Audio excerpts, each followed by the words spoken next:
Karen had always been the kind of person who dreamed big but lived small. Growing up in a quiet Midwestern town, her life revolved around predictable routines, working at the local library, tending to her garden, and spending weekends binge-watching documentaries about faraway places. But one thing set Karen apart from her neighbors: her obsession with British royalty. From the moment she saw Queen Elizabeth I wave gracefully from a golden carriage during a televised coronation years ago, Karen was hooked. She devoured every book, article, and TV special she could find on the royals. To her, they weren't just figures on a screen. They were symbols of elegance, tradition, and history. For as long as she could remember, Karen had dreamed of visiting London. She imagined herself walking through the grand halls of Buckingham Palace, sipping tea at charming little cafes, and standing awestruck before centuries-old castles. It wasn't just a vacation, it was a pilgrimage. But for years, that dream felt out of reach. Between saving money and juggling responsibilities, it seemed like London would remain nothing more than a fantasy. That is, until last spring, when Karen finally decided enough was enough. She scrimped and saved, cutting back on luxuries and picking up extra shifts at work. By summer, she had scraped together enough funds to make her dream a reality. The flight to London was long, but Karen barely noticed. Her excitement kept her wide awake, flipping through guidebooks and mentally planning her itinerary. When the plane touched down, she practically floated off the aircraft, clutching her suitcase and camera like treasures. The first few days were a whirlwind of sightseeing. She marveled at Big Ben, strolled along the Thames River, and wandered through Hyde Park, where street performers entertained delighted crowds. Every corner of the city seemed to hold a new discovery, and Karen soaked it all in with childlike wonder. On her third day in London, Karen woke up early, determined to experience one of the city's most iconic traditions: the changing of the guard ceremony at Buckingham Palace. She'd seen clips of it online countless times: the crisp uniforms, the synchronized marching, the pageantry, but nothing compared to seeing it in person.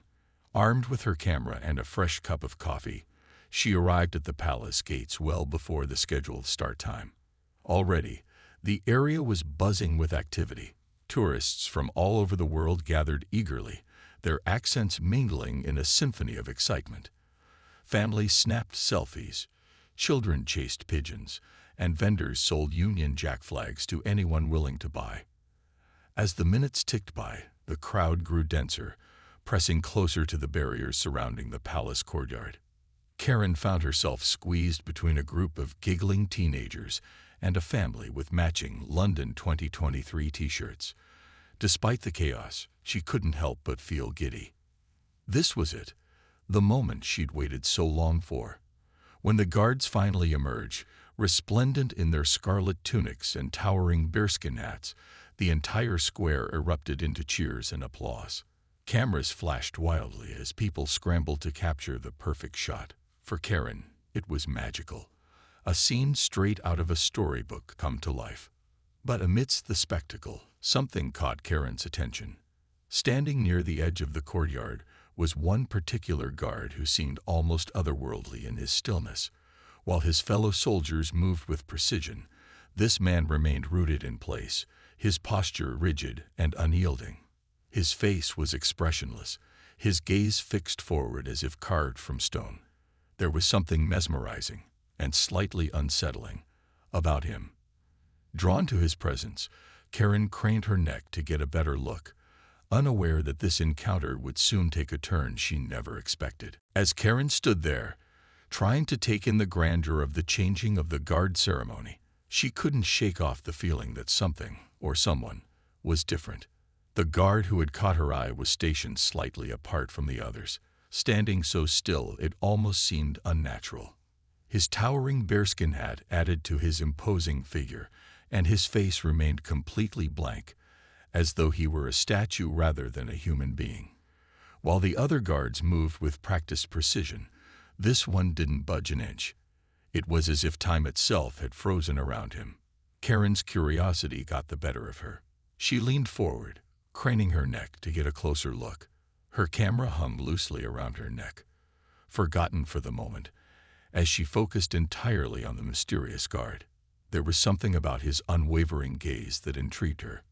Was he tired, bored, or just incredibly disciplined? She couldn't tell.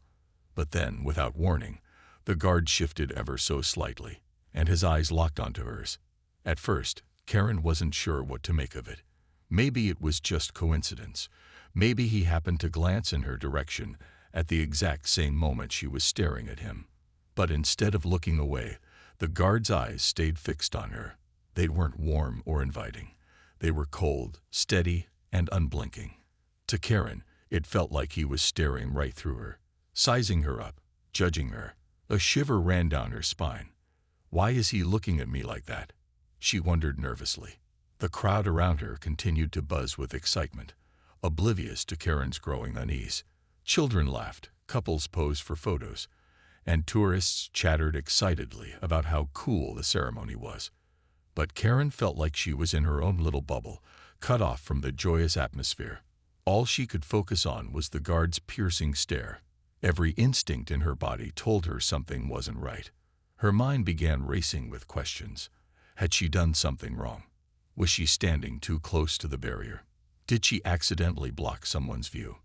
Karen glanced around quickly, searching for any sign that she might be in trouble. But no one else seemed bothered by the guard's presence, or by her. Everyone else appeared perfectly happy, snapping pictures and clapping along as the band played cheerful tunes. Still, Karen couldn't shake the feeling that the guard's attention was solely on her. Feeling increasingly self-conscious, Karen tried to distract herself. She adjusted her scarf, fiddled with her camera strap, and even took a few steps back, hoping to blend into the crowd. But no matter where she moved, the guard's gaze followed her, or at least, that's how it felt. In reality, the guard was simply doing his job, maintaining his position, and keeping watch over the area, as he'd been trained to do. But to Karen, his behavior felt personal, as if he were singling her out for some unknown reason. Her heart started pounding faster, and her palms grew sweaty. She gripped the strap of her purse tightly, suddenly aware of its weight against her shoulder. Inside the purse was her trusty canister of pepper spray, a small but reassuring item she carried everywhere after hearing horror stories about pickpockets and scams targeting unsuspecting tourists. At the time, packing it had seemed like a smart precaution. Now it felt like a lifeline. Karen's thoughts spiraled further. What if this guard wasn't just staring at her because of protocol? What if he suspected she was up to something? Or worse, what if he thought she was a threat? Her imagination ran wild, conjuring scenarios she knew were far-fetched but couldn't quite dismiss. Maybe he was silently signaling to his fellow guards to surround her. Maybe they were planning to arrest her for some minor infraction she hadn't realized she'd committed. Panic began to creep in, clouding her judgment and amplifying her fears. Unbeknownst to Karen, none of these worries were based in reality. The guard's stoic demeanor was standard practice for members of the Royal Regiment, who undergo rigorous training to remain composed under all circumstances. Their primary duty is to protect the monarchy and maintain order, not to intimidate or harm civilians. Yet, to someone unfamiliar with their customs, the guard's rigid posture and lack of emotion can come across as intimidating or even threatening. As the seconds ticked by, Karen's anxiety reached a breaking point. She felt trapped, unsure of what to do next. Should she leave? Stay put? Confront the guard? Each option felt equally daunting. And as the ceremony continued around her, the tension inside Karen built to a fever pitch. Little did she know, her decision in the next few moments would change the course of her day and her trip in ways she could never have anticipated. Karen's mind was a whirlwind of conflicting thoughts. Her heart thudded in her chest, each beat louder than the last, as she tried to make sense of the situation. The guard's unblinking stare felt like a spotlight, pinning her in place while the rest of the world faded into background noise. She glanced around again, hoping someone else might notice the tension crackling in the air, or at least offer some reassurance that everything was fine. But no one did. To the tourists surrounding her, the ceremony was still a cheerful spectacle, full of pomp and tradition. No one seemed to share Karen's growing sense of dread. The more she thought about it, the more convinced she became that something was terribly wrong. "Why is he looking at me like that?" she muttered under her breath, clutching her purse tightly. Her fingers brushed against the small canister of pepper spray inside, and for a brief moment she considered pulling it out just to feel safer. But then she hesitated. Wasn't carrying pepper spray supposed to be a precautionary measure? Something you used only in emergencies? Surely this wasn't an emergency, or was it? Her brain scrambled to piece together what little she knew about royal guards. From documentaries and articles, she remembered they were trained professionals, disciplined to remain motionless and emotionless, no matter what happened around them. That knowledge should have calmed her down. It meant his behavior wasn't personal, right? But instead, it made her even more uneasy. If he was trained not to react, how could she possibly know what he was thinking? What if he was silently signaling to his fellow guards? What if they were planning to detain her or accuse her of causing trouble? Karen's imagination spiraled further. She envisioned herself being escorted away by stern-looking officials, her vacation ruined before it had truly begun. Maybe they'd confiscate her passport or ban her from returning to London ever again. The thought sent a fresh wave of panic coursing through her body. Her breaths came faster now, shallow and uneven, as her grip on the pepper spray tightened. She kept telling herself to calm down, to think rationally, but fear had taken hold, clouding her judgment. And then, without warning, the guard shifted slightly again. This time, his hand moved toward the rifle slung across his chest. It wasn't a dramatic gesture, just a minor adjustment. But to Karen, it felt monumental. Her pulse skyrocketed. "Oh no," she whispered, her voice trembling. "He's reaching for his weapon." In that split second, her mind leaped to conclusions far beyond reason. She didn't stop to consider that guards routinely adjusted their gear during long ceremonies. All she saw was danger closing in. Before she could fully process what she was doing, Karen's hand darted into her purse. Her fingers wrapped around the cold metal of the pepper spray canister, and with a surge of adrenaline-fueled determination, she pulled it out. Her movements were quick, almost instinctual, driven by sheer panic rather than logic. For a fleeting moment, she hesitated, her thumb hovering over the trigger. Could she really do this? Should she? But the guard's intense gaze locked onto hers once more, and any lingering doubts evaporated.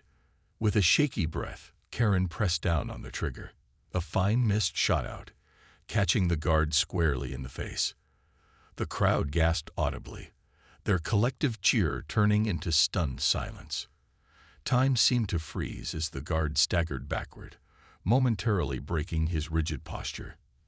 His hand flew to his eyes, and though he remained silent, the shock on his face was unmistakable. Around Karen, people began murmuring frantically, pointing and snapping photos of the unexpected drama unfolding before them. For a few seconds, Karen stood frozen, her own shock mirroring that of the crowd. What had she just done? The reality of her actions hit her like a freight train. She hadn't stopped to think, hadn't questioned whether the guard actually posed a threat. All she'd known was fear. And now, standing amidst the chaos she created, she realized how monumentally she had overreacted. Tears welled up in her eyes as guilt washed over her in waves. But there was no going back now. Two other guards immediately stepped forward, their expressions stern as they assessed the situation. One of them radioed for assistance, while the other gently guided Karen away from the crowd. Protestations tumbled from her lips. "I didn't mean it. I thought he was going to hurt me." But deep down, she knew explanations wouldn't undo what had already been done. As the gravity of the moment sank in, Karen couldn't help but wonder, how had such a magical day turned into such a nightmare? The seconds that followed Karen's impulsive action felt like an eternity. The air around her seemed to thicken, heavy with tension and disbelief. The once cheerful atmosphere of the changing of the guard ceremony had transformed into something surreal, a scene straight out of a movie where everything moves in slow motion. Tourists who had been clapping and snapping photos moments earlier now stood frozen, their mouths agape as they stared at Karen. Some pointed phones in her direction, capturing the chaos she had unintentionally created, while others whispered urgently among themselves. Karen's hands trembled as she lowered the pepper spray canister, her knuckles white from gripping it so tightly. Her mind raced, trying desperately to make sense of what had just happened. One moment, she was standing there, overwhelmed by fear and confusion. The next, she had sprayed a member of the Royal Guard right in the face. The absurdity of the situation hit her like a ton of bricks. "What have I done?" she thought, her stomach sinking. Tears welled up in her eyes, blurring her vision as shame and regret washed over her in waves. The affected guard, though clearly caught off guard, literally, handled the situation with remarkable composure. He stepped back momentarily, his gloved hand instinctively rising to shield his stinging eyes. Despite the obvious discomfort, he didn't shout or lash out. Instead, he remained eerily calm, almost as if he were programmed to endure anything, even being assaulted by an overzealous tourist wielding pepper spray. His stoicism only made Karen feel worse. If he had yelled or shown anger, she might have felt justified in defending herself. But this quiet resilience left her feeling small and foolish. As the initial shock wore off, two other guards quickly moved into action. Their movements were deliberate and controlled, radiating authority without aggression. One guard approached Karen cautiously, his expression unreadable beneath his bearskin hat. "Ma'am," he said firmly but not uncandidly, "please step aside." His tone brooked no argument, yet it lacked the hostility Karen had half expected. Still clutching her purse, she nodded numbly and allowed him to guide her away from the crowd. Every step felt like walking through quicksand, each movement weighed down by guilt and embarrassment.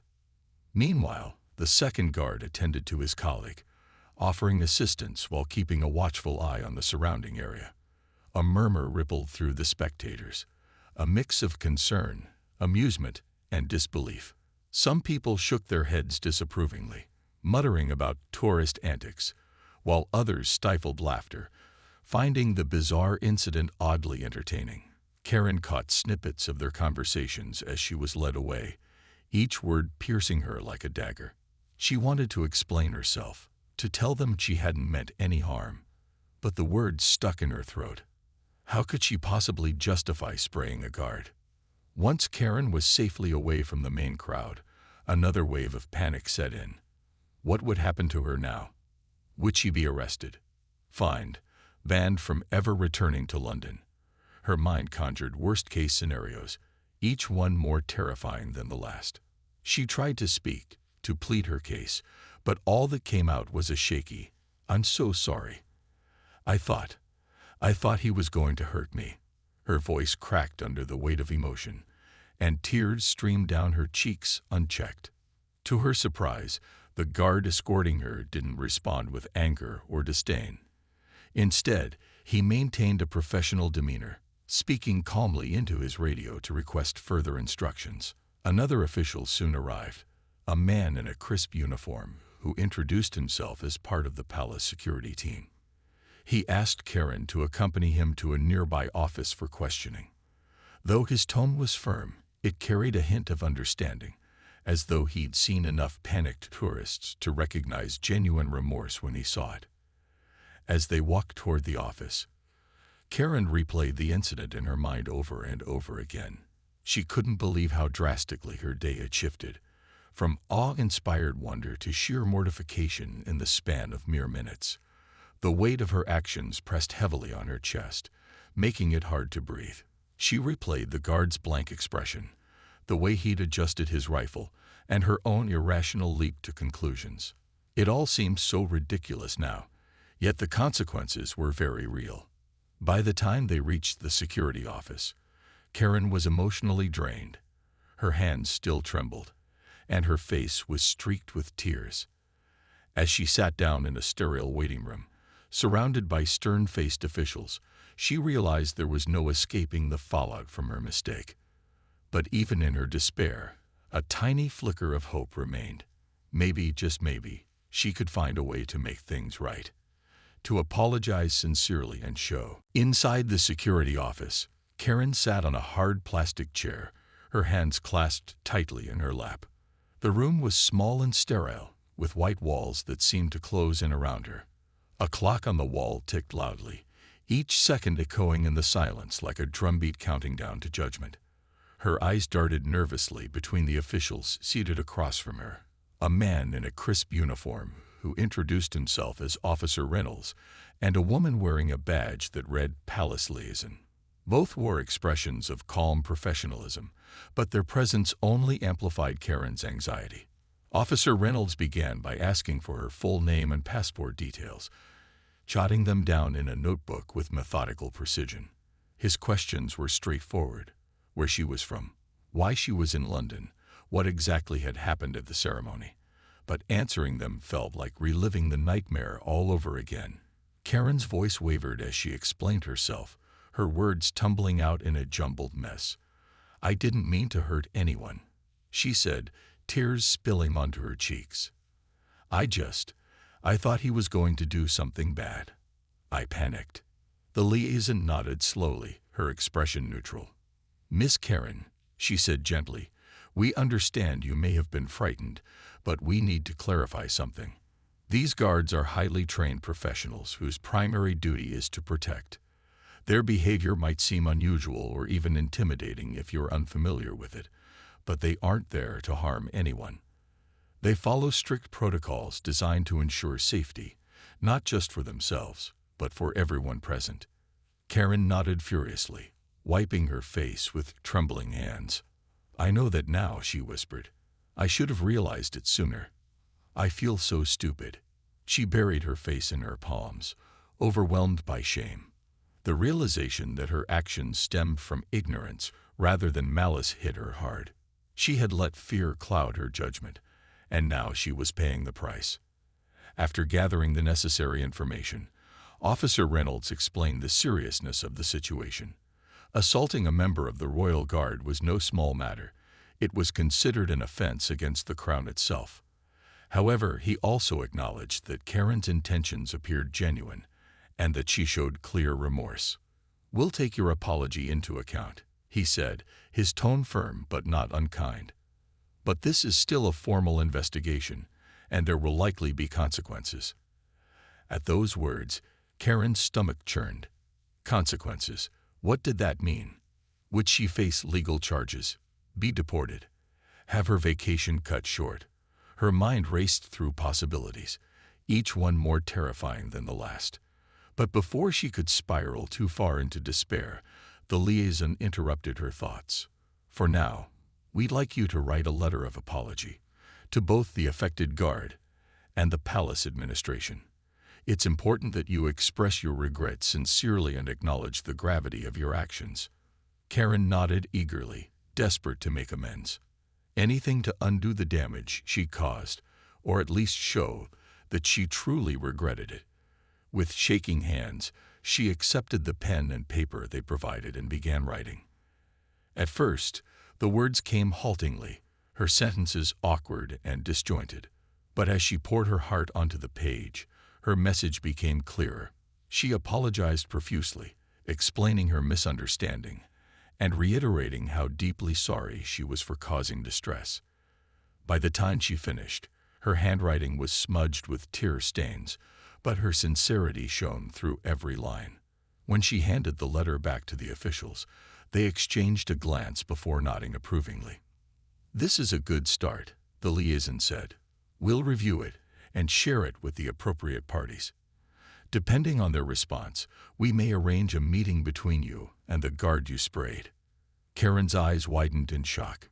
Meet him? In person? The idea terrified her, but she knew it was the right thing to do.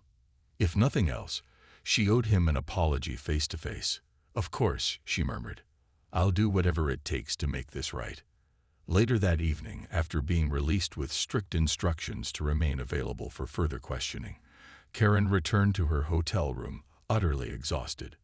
She collapsed onto the bed, staring blankly at the ceiling as the day's events replayed in her mind. Despite the kindness shown by the officials, she couldn't shake the weight of her mistake. Every tourist brochure she'd brought with her mocked her naivety. Every photo she'd taken reminded her of how quickly joy could turn to disaster. But amidst the guilt and self-recrimination, a spark of determination flickered within her. This trip wasn't ruined. Not yet. She had made a grave error, yes, but she could learn from it. And perhaps, just perhaps, this embarrassing incident would become a turning point, teaching her patience, cultural awareness, and humility. For now, though, all she. The next morning, Karen woke up with a heavy heart. Her hotel room felt suffocating, the cheerful red curtains and neatly made bed offering no comfort.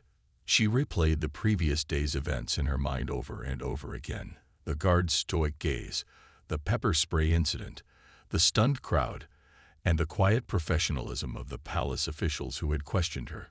Every detail was etched into her memory, each one sharper than the last. For the first time since arriving in London, she didn't feel excited or curious about exploring the city. Instead, she felt weighed down by regret and uncertainty. Later that afternoon, Officer Reynolds called her to inform her that the affected guard, whose name she learned was Corporal James Whittaker, had agreed to meet with her. The news filled Karen with a mix of relief and dread. On one hand, she was grateful for the opportunity to apologize directly. On the other, the thought of facing him terrified her. What would he say? Would he forgive her? Or would he simply stand there, emotionless as before, making her feel even smaller? The meeting was scheduled for the following day at a neutral location near the palace, a small conference room in an administrative building. When Karen arrived, she found herself sitting across from Corporal Whittaker, his towering frame clad once again in the iconic red tunic and bearskin hat. This time, however, his expression wasn't stern or intimidating. It was calm, almost serene. Beside him sat Officer Reynolds and the palace liaison, ensuring the encounter remained respectful and productive. Karen took a deep breath and stood up, her legs shaky beneath her. "Corporal Whittaker," she began, her voice trembling. "I want to start by saying how deeply sorry I am for what happened. I never intended to hurt you or cause any trouble. I misunderstood your actions. I thought you were threatening me when really, you were just doing your job." Tears welled up in her eyes as she continued, her words spilling out in a rush. "I acted out of fear and ignorance, and I'll carry the guilt of my mistake for a long time. Please know that I respect everything you do to protect others, and I promise this will never happen again." For a moment, there was silence. Karen held her breath, waiting for his response. Then, to her astonishment, Corporal Whittaker gave a slight nod. His voice, when he finally spoke, was measured and composed. "Thank you for apologizing," he said. "I accept it." Though his tone revealed little emotion, his words carried a sense of finality that left Karen both relieved and humbled. He didn't yell or scold her. Instead, he exuded the same professionalism and dignity that had initially intimidated her. Officer Reynolds stepped in to explain the outcome of their investigation. While Karen's actions were deemed inappropriate and potentially punishable under British law, they decided not to pursue formal charges given her lack of malicious intent and sincere remorse. However, she would receive a formal warning, which would remain on record should anything similar occur in the future. Additionally, she was required to attend a short briefing on cultural awareness and protocol during public ceremonies, a condition Karen readily accepted without hesitation. As the meeting drew to a close, Karen extended her hand toward Corporal Whittaker, half expecting him to ignore it. To her surprise, he shook it firmly, his grip steady and reassuring. It was a simple gesture, but it meant the world to Karen. In that moment, she realized that forgiveness didn't always come with grand speeches or dramatic displays. It could be as quiet and understated as the man standing before her. Walking out of the building, Karen felt a glimmer of hope returning. She knew she couldn't erase what had happened, but she also understood that mistakes, no matter how embarrassing, could serve as lessons. As she strolled through the streets of London later that evening, she noticed details she hadn't paid attention to before: the intricate carvings on historic buildings, the laughter of children playing in Hyde Park, the warm glow of streetlights reflecting off cobblestone paths. For the first time since the incident, she allowed herself to appreciate the beauty of the city and the resilience of its people. Though the weight of her actions still lingered, Karen resolved to use the experience as a catalyst for growth. She vowed to approach every situation with more patience, empathy, and understanding, not just in London, but everywhere life took her.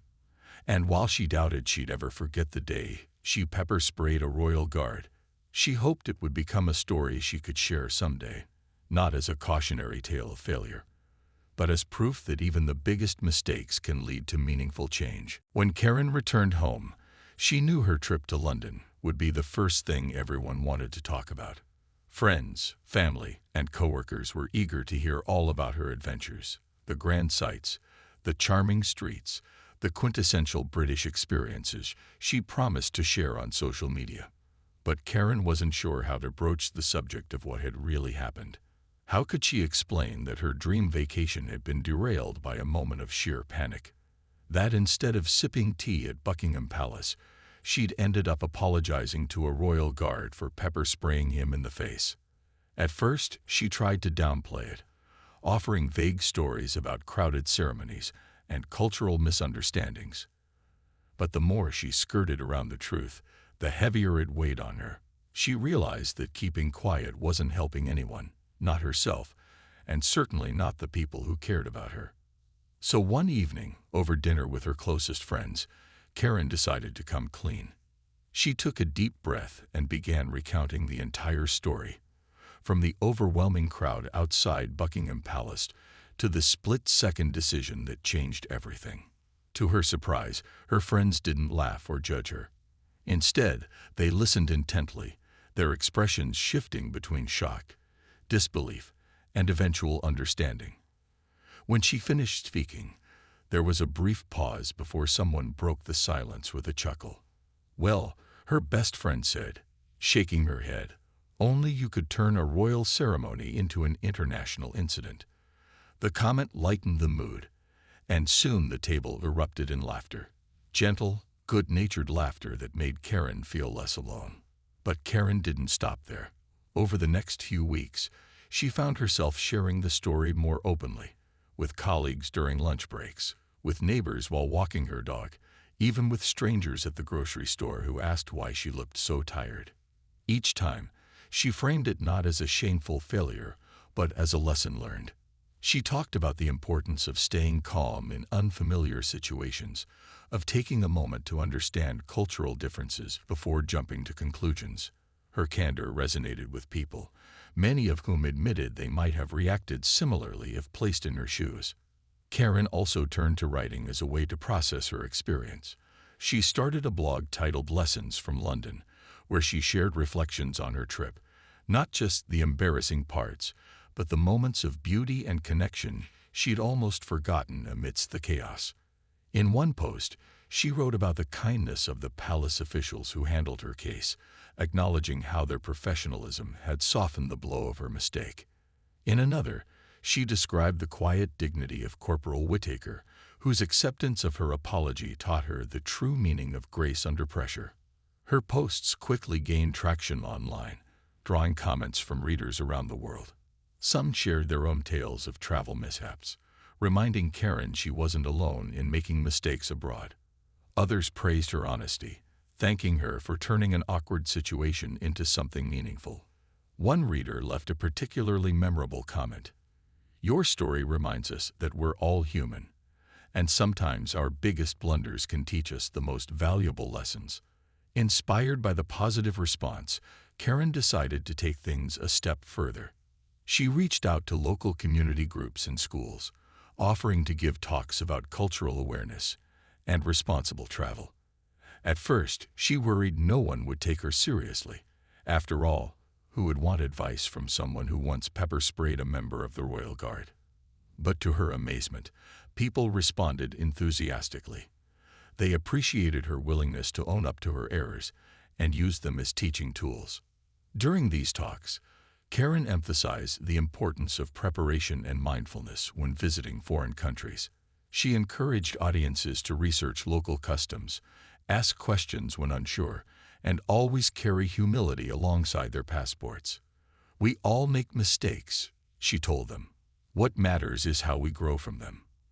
If I can help even one person avoid feeling as panicked and clueless as I did, then maybe this whole crazy experience will have been worth it." As months passed, Karen noticed a shift within herself.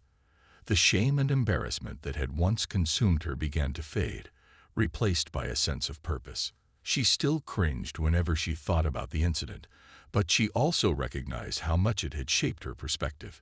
It had forced her to confront her fears, embrace vulnerability, and develop a deeper appreciation for the complexities of human interaction.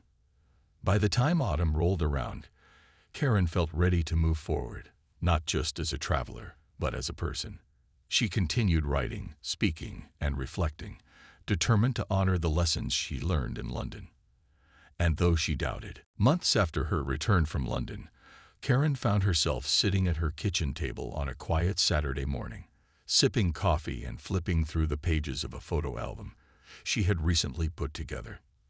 The album was filled with snapshots from her trip, the iconic red phone booths, the sprawling greenery of Hyde Park, the intricate architecture of Westminster Abbey. But nestled among these picturesque memories was one photo that stood out, a selfie she had taken moments before the fateful incident at Buckingham Palace. In it, she was smiling brightly, her camera held high, completely unaware of what was about to unfold. Looking at that picture now, Karen couldn't help but laugh, at herself, at the absurdity of it all, and at how far she'd come since then. What had started as a dream vacation turned into an unforgettable lesson in humility, patience, and cultural awareness.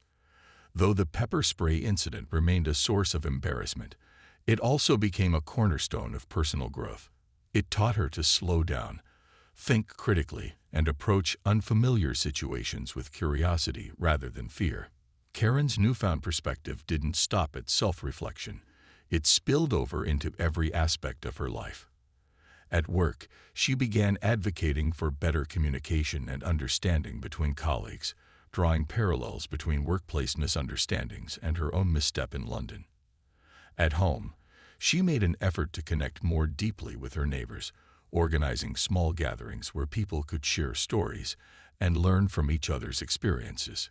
Even her garden, a longtime passion, became a metaphor for her journey.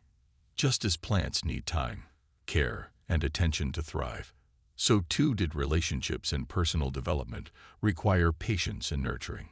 Her blog, Lessons from London, continued to grow in popularity, attracting readers from all walks of life. Many shared their own tales of travel mishaps, cultural faux pas, or moments of panic while abroad. Some wrote heartfelt messages thanking Karen for normalizing the idea that mistakes are part of being human. Others sought advice on navigating foreign cultures respectfully, and Karen was happy to oblige, offering tips based on her research and hard-earned experience. Her posts evolved beyond storytelling to include practical guides, how to prepare for international trips, how to interpret nonverbal cues in different countries, and even a lighthearted list titled Top 10 Things Not to Do when Meeting a Royal Guard. One day, Karen received an email from someone claiming to be Corporal James Whittaker himself, or at least someone who knew him well. The sender explained that Corporal Whittaker rarely discussed the incident publicly, but appreciated Karen's efforts to turn it into something positive. He included a short note allegedly written by the guard. "Mistakes happen. Growth comes afterward. Thank you for sharing your story." Reading those words brought tears to Karen's eyes. It wasn't forgiveness she needed. It was validation that her actions, though regrettable, hadn't ruined everything. They had simply been a chapter in a much larger book. Encouraged by this message, Karen decided to take her advocacy a step further. She partnered with local schools and community centers to host workshops on cultural sensitivity and responsible tourism. Using slideshows, interactive activities, and plenty of humor, she engaged participants of all ages, helping them see the world through a broader lens. One of her favorite exercises involved role-playing scenarios where attendees had to navigate unexpected challenges during mock travels. Watching kids giggle as they pretended to decipher foreign menus or negotiate language barriers reminded Karen of the joy and occasional chaos that came with stepping outside one's comfort zone. As the years went by, Karen's infamy turned inspiration story took on a life of its own. Friends teased her affectionately, calling her Pepper Spray Karen, but always with a wink and a smile. Strangers approached her after talks to thank her for empowering them to embrace imperfection. And though she never returned to Buckingham Palace, she often dreamed of revisiting London someday, not to relive old memories, but to create new ones. In the end, Karen realized something profound. Life is messy, unpredictable, and full of opportunities to stumble. But stumbling isn't failing, it's learning. Every misstep, no matter how mortifying, holds the potential to shape us into stronger, wiser versions of ourselves. For Karen, pepper spraying a royal guard may have been the most embarrassing moment of her life, but it was also the catalyst for her greatest transformation. And as she closed her photo album and gazed out the window at the crisp autumn leaves, she smiled, knowing that sometimes the best stories are the ones we never planned to write.